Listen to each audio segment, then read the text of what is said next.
The woman next door.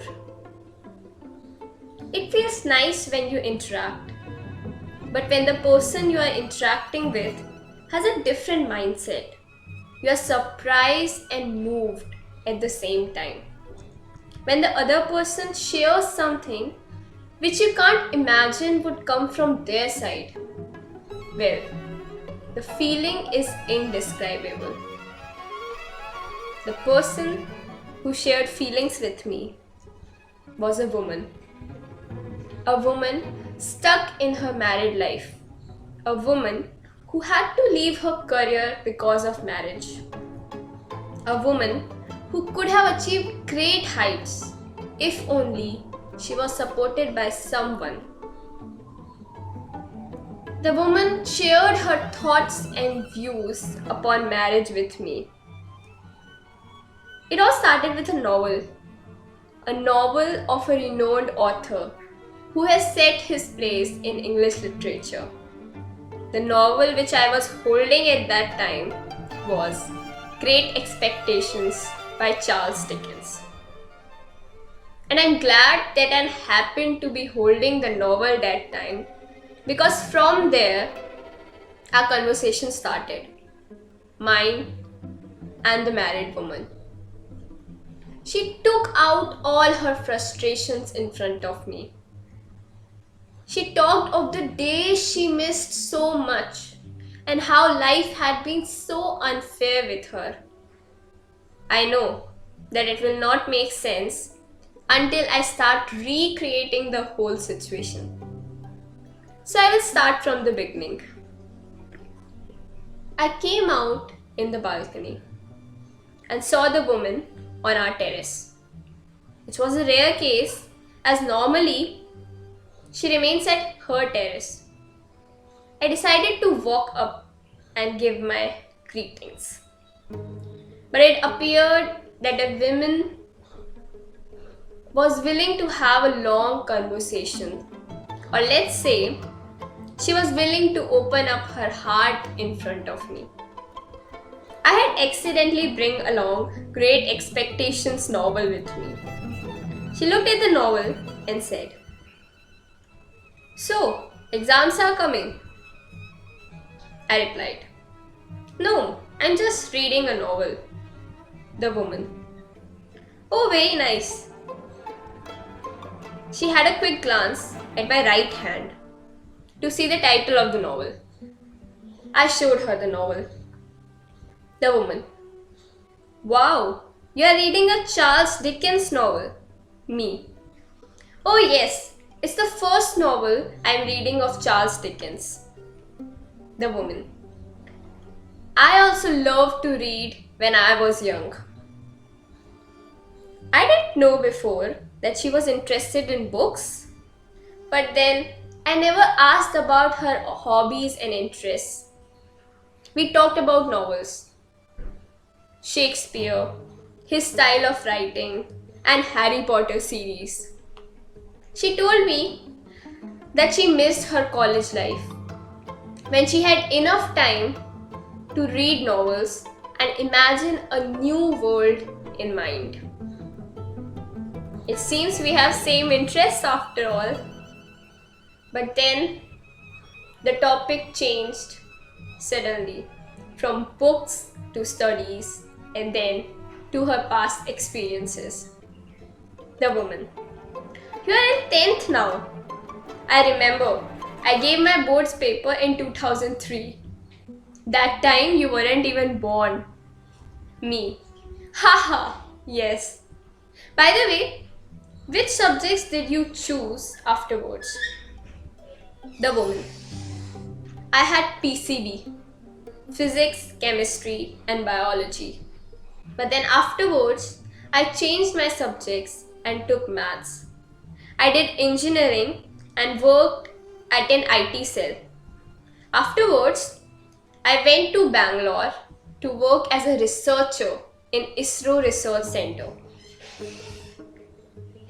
She was well established in career. She told me about her success stories. All this in one flow.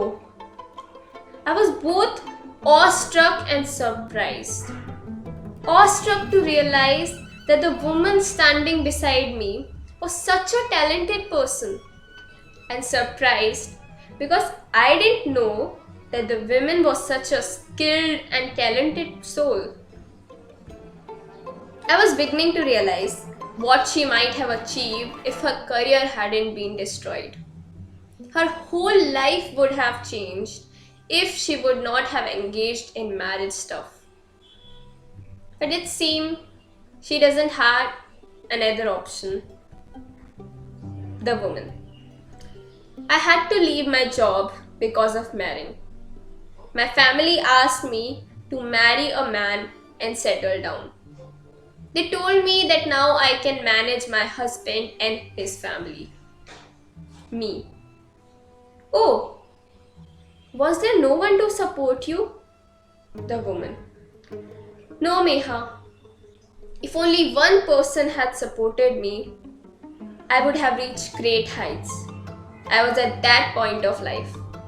But I ultimately ended up marrying, and now I'm so tired of managing my husband and his family. I concluded that her parents didn't support her because they had a mindset that a woman's life is incomplete without marrying a man. They thought that how much educated and well established you are didn't matter when you are a woman.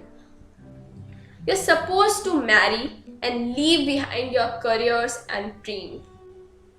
This is the ultimate role of a woman. A woman does not have to be established and pursue her dream, but she has to be a good mother and a good wife. What people don't understand is that life of a woman is far more ahead of just being a wife and mother. A woman can manage the whole world without a man on her own. I also concluded why her husband didn't support her after marriage. Because his mindset is just like the woman's parents, as he also grew up in a household with the same mentality. I came to realize how unhappy happy women are. It's weird but amazing. Till now, I thought that the woman was happy and satisfied in her life. But actually, I didn't know her real self. I only knew the form she showed from outside. While I was concluding all this in mind, she continued opening up her heart. I let her open up her heart and didn't utter a single word. I was a listener, and somehow I knew that the woman didn't want to talk, but to spit out her thoughts and feelings. I think the more she shared her feelings, the better she felt from inside. She ultimately said, "Don't marry Meha. It's a waste of time." She thought she had spoken something wrong, so she added on, "Marry afterwards. First reach to great heights." I was unable to say something, or I just simply didn't know how to react. It's not that I was planning to be entangled into marriage and all. I was actually not going to marry anyway. But hearing it out from a person whom I thought to have a different mindset is another thing. I rescued myself by saying, and changed the topic. Me. Would you want to do job afterwards now? The woman. Not now, Meha. My daughter is too young. But after she grew up, I think I would like to work as a researcher again. Also, I see hope in her. A hope that she would achieve great heights. She didn't include it. I hope that she didn't end up being like me. But I could see those unspoken words in her eyes. I wish she also had supporting parents like mine, or a supporting husband like my mom has. I wanted to say these lines to her, but I couldn't bring them out. They just remained at my tongue and never came out. In the end, she ended up asking, what will I be opting in 11th standard? I told her I was interested in history and English literature. I also shared my first novel on WhatsApp. She said she would read it and revert back soon. The person is the woman next door. She is my neighbor. And after knowing her true self, I think I seem to quite like her. But then I realized just now, I don't even know the name of the woman next door. Thank you.